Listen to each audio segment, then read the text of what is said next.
Osgood Perkins is the son of Anthony Perkins, who played one of the most famous horror movie villains in history, Psycho's Norman Bates. In this movie, Norman is the seemingly pleasant owner of the Bates Motel. But unbeknownst to the people staying under his roof, he's a murderer with a split personality. In a way, you could say that horror ran in the Perkins family. Anthony was born in New York City in 1932.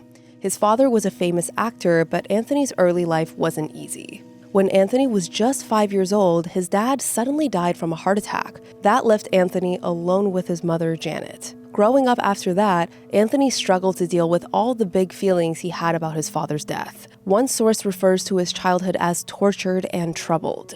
But by his teens, he decided to follow his father's footsteps and become an actor himself. At 15, he started doing stage plays. By 21, he landed his first big feature film role in The Actress, acting along Hollywood's heavyweights Gene Simmons and Spencer Tracy. From there, things only went up.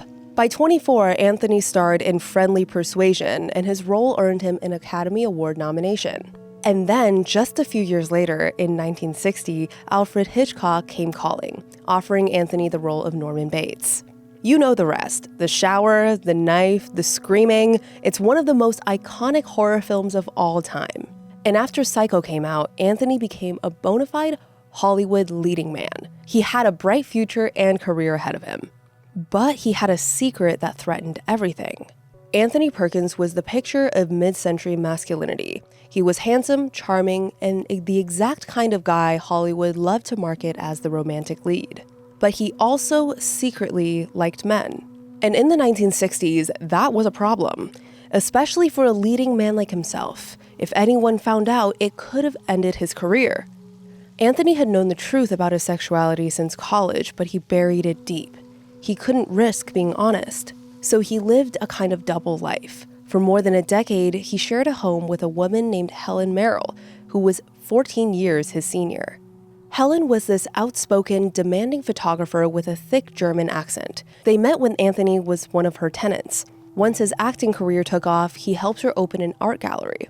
They had a symbiotic relationship and an arrangement of sorts. They lived together platonically. She helped him keep his secret, and he quietly saw men on the side. But their relationship eventually ran its course. Anthony moved out while Helen went on to become a theatrical agent. But then, in the early 1970s, Anthony met someone who would change everything. Her name was Barry Berenson, an actress, model, and photographer. She was creative and beautiful.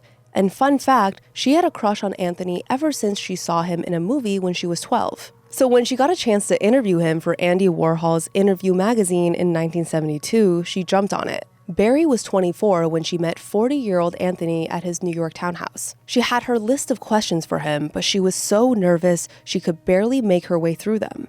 Anthony found it charming and helped her along, giving her the answers she needed for her piece. Not exactly the world's best interview, and Barry would admit that herself, but it all worked out for her because Anthony walked away intrigued. He thought she was cute, if a little scattered, but that didn't bother him. He really liked Barry, and if there was ever a woman for him to be with, he thought it had to be her. Soon the two started dating, and within a year, Barry was pregnant. They got married in 1973 in a small private ceremony in Cape Cod. Anthony was 41. Barry was 25. 6 months later, their first son, Osgood, was born. 2 years later came another son named Elvis. Anthony adored his boys and Barry. He had a few friends who knew the truth about him, and even they could see the love between the Perkins. They doubted that Anthony had completely given up relationships with men, but there was no denying that he was genuinely happy with his family. Osgood loved his dad too. They shared a dark, quirky sense of humor. When Osgood was 9, he even acted alongside Anthony, playing the young Norman Bates in flashbacks throughout Psycho 2. Osgood later said he was terrified on that set. It felt all too real to him. The sense of familiarity turning horrifying would stay with him for years. He kept acting here and there. He had some small parts in Secretary, Not Another Teen Movie, and Legally Blonde. Seriously, he was David Kidney, Elle's dorky classmate. That's the crossover we never thought we needed, but we really did. But his dad never got to see any of that. In the late 80s, Anthony started having health problems. In 1990, he experienced facial palsy, which is when you start to lose feeling in your face. he went to the hospital to get some tests done. While he was there, someone at the hospital secretly stole his blood and tested it for HIV, then leaked the results to the National Enquirer. Anthony found out from the tabloids that he was HIV positive. When he went to confirm the diagnosis, he was tested for AIDS, and that test came back positive. Anthony only told one person, Barry. She was devastated when she heard the news, and confused. She didn't understand the disease and how it worked, or she simply didn't want to. The implications were too much for her to bear, and she would rather stay in blissful ignorance. She did want to tell their friends that he was sick, but Anthony refused. He wanted to keep it quiet for the sake of his career. Eventually, when people started to notice his health declining, she begged to confide in a few close friends, just so she wouldn't have to carry it alone. By that point, Barry knew everything about Anthony's illness and his sexuality. But she agreed that they should keep those secrets to themselves as much as they could, to protect themselves, but also, and most importantly, their children. 2 years later, in 1992, Anthony passed away from AIDS complications. He was 60 years old. Osgood was just 18 at the time.